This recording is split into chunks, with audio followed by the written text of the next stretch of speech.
Dr. Stone, New World Part 1 complete recap. Let's get into it.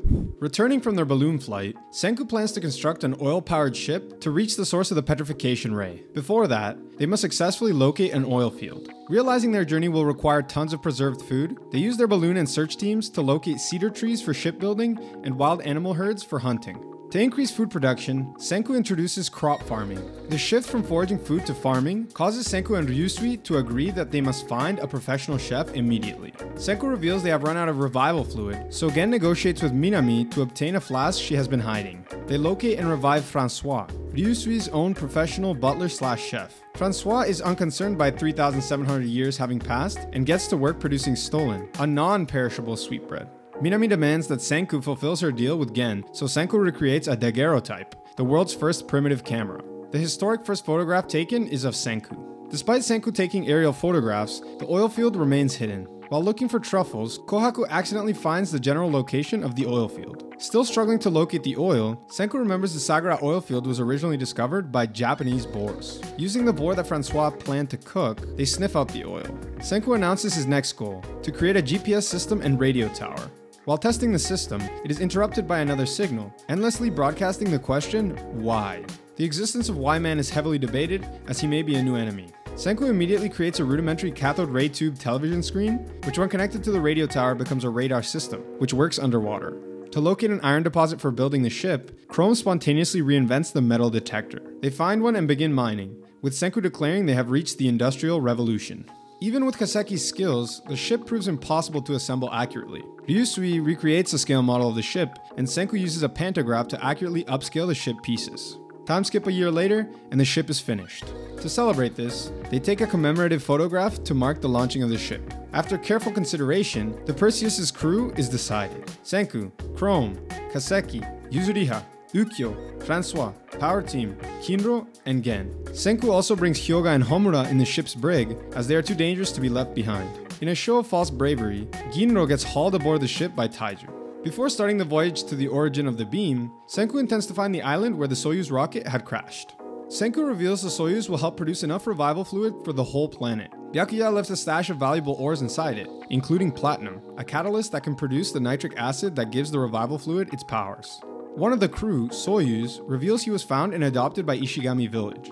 He actually came from a village of astronaut descendants that live on the island with the crashed rocket. A storm then hits, providing an opportunity to sail close to the island and determine if the locals are hostile.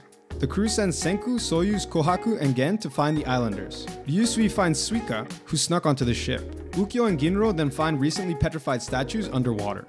Losing radio contact, Soyuz and Gen find everyone on board petrified into statues, except for Suika, who was saved by Ryusui. To understand what happened, Senku and Gen use forensics and psychological profiling to locate a foraging villager. They soon spot the girl Amaryllis, and figure out that she is engaged to marry the island master, who can use petrification. The crew then teams up with her. At her village, a mob plans to rebel against the master. For their own safety, Senku incapacitates them with chloroacetone, aka tear gas. Amaryllis talks about her close encounter with the beam 5 years back, with Senku confirming that it must use scientific principles. As the master only marries the cutest girl, Kohaku volunteers to infiltrate as she stands the best chance of stealing the weapon from him. Attraction is a science, so to make Kohaku the cutest, Senku requires the mobile lab from the ship to create makeup.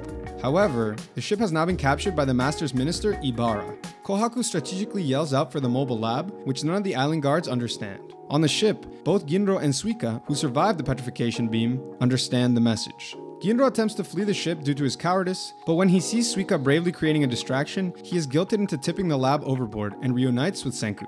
To throw off the guards, Senku convinces them the lab was a giant animal by using meat and jasmine to create the smell of dung.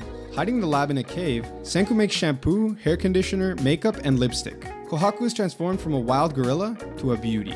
To increase their chances, Amaryllis uses the makeup to disguise Ginro as a cute girl too. Ibara selects all three of them to be presented to the master as candidates. Senku disguises a Rochelle salt sound transmitting crystal and a copper wire antenna as earrings, allowing him to send instructions from his phone into Kohaku's ear. Senku plans to steal the beam the next time it is thrown into the air by creating a radio-controlled drone. Using the radio-controlled car that Senku sent to Kohaku, she sends a message saying that she found the Soyuz capsule. Kohaku confirms the capsule is buried under the Citadel's largest tree, protected by a concrete shell. Senku decides to send Kohaku a silent bomb to crack it open without alerting the guards. He creates an expanding plaster, which when inserted into holes in the concrete, forcibly expands and cracks the concrete open. Kohaku then sends the powder she found to Senku on the toy car. It turns out to be mostly gold dust, but Senku is able to find an entire test tube worth of pure platinum.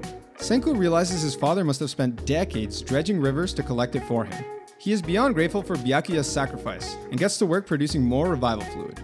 Ibara then finds the Soyuz and realizes an enemy has infiltrated the Citadel. However, Senku's first goal is to rescue his petrified friends on the Perseus.